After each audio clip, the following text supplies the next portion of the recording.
maker. Here joining us in studio is Lisa Rae. Lisa's so excited about this project. Thank you so much for joining us. I am. I'm excited to be here back with you, Mohit. Okay, so let's get right into this. Veteran yes, of your it's true. You have, interviews. 4 or 5 times. No, this is the 4th interview I've had with you. I've had the pleasure to do with you, and it's only because you keep pumping out all these great films. Pumping out. Yeah. Is that a good word to use? No, it is. It turning is, out, but it maybe? also, yeah, I think turning. Well, because to me that implies that it's like a factory. That's well, more. That's more Bollywood. Right. Bollywood pumps out films. Okay, so let's get right into The World Unseen. Yeah. Had you read the book prior to reading the script or hearing about the script for this? Yeah, one? I did. It's actually it's kind of an interesting genesis because when I was a drama school student in London, is the very first time when I met Hanan, the producer of the film. Oh. And this was before they had a director attached, but they were sort of pre-casting. Mm-hmm. And I was so green, I had no clue what it meant to, be called in on it wasn't an audition, but it was a meeting, but I hadn't even read the script. Oh. So I sat down in front of her and we had this little chit-chat, and then finally she sort of divined that I had no clue what the story was about. Right. And but I'm very open, so I was like, yeah, I haven't read the script, but you wanted to meet me, so here I am. And so how many years later did the project actually come to fruition? And then cut to, I guess it's not that long, but 3 or 4 years later, we were actually working on the film. Okay. So, but in between, after that meeting, I went home and I was very particular about reading the novel that the script is based on, and then obviously eventually the script. And you mentioned that you just finished shooting this in June. Yeah. And now here we are in September. It's incredible and unheard of, really. Yeah, Now, Sheetal Seth, your co-star in the film, or one of your co-stars in the film, has had a similar approach to picking roles. She's picked very different roles. She's done a lot of TV in the U.S. as well. What was the chemistry like between you guys on set? Well, we were, I enjoy being around actors. I'm a sponge. Or a vampire, whichever way we want to look at it. I love to just watch other actors' processes. So, this was an intense film. I mean, to be honest, I was very much in character through most of the film. So in between shots, I kind of just kept to myself. But I loved working on this film. And you had a chance to actually go back to South Africa to shoot. And you've had chances to shoot now, I guess, in Europe or in India and South Africa and in Canada. Yeah. As an actor, how's non-stop for the last little while. What's that experience like as an actor? Is it a blessing? Would you rather just shoot in studios somewhere? No. I love it. I relish it. And I kind of put the intention out there, or the message out there, that I really enjoy that, because it gives me an opportunity and a great insight into a completely different culture or way of life. It's really important to be on location. But add to that, I've also been very nomadic for most of my life, so I'm very used to being in completely new situations, and I'm very adaptable.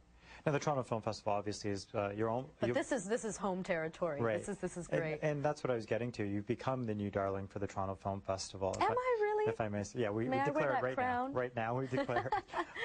And in doing so, you've chosen so many different roles. But with The World Unseen, it's yet again a completely different character. Different. How do you sort of bestow the faith in your director that they're not going to, especially after the success of Water? How do you sort of put that assurance in a director that they'll I have no clue. We have no control as an actor, but that's why I invest in the process. For me, it's extremely important. And you see, really, I have only been professionally acting for 3 years, so I'm hugely blessed. Like, I would say, really, drama school I finished in September 2004. So post Bollywood Hollywood? That's post Bollywood Hollywood. Okay. Bollywood Hollywood, I mean, it was a fantastic experience, and I had Deepa at sort of guiding me, but I had no clue. Right. What I was doing, so I took it upon myself to really invest in myself and in the craft. So that's why I say, really 3 years. That's kind of the guide mark, the landmark for me. And so I try and, I work by instinct, right? Instinctually, I love to collaborate, and I love to work with auteurs or directors that have a very particular point of view. And let's rewind a little bit earlier this year to March, and sort of the whole hoopla associated with, I guess, the end of the run of Water and being in LA, etc. Is there anything about that experience that will always remain with you? Because it's an experience that very few actors really get to have. Yeah, I'm still absorbing it. To be honest, I really am. You know, I like to take my time to absorb experiences. And, you know, I mean, water is just, it's a gift. It's an incredible journey. And I'll always, and I'm also very lucky that I have, you know, that Deepa put her faith in me. And I consider her a mentor and a friend.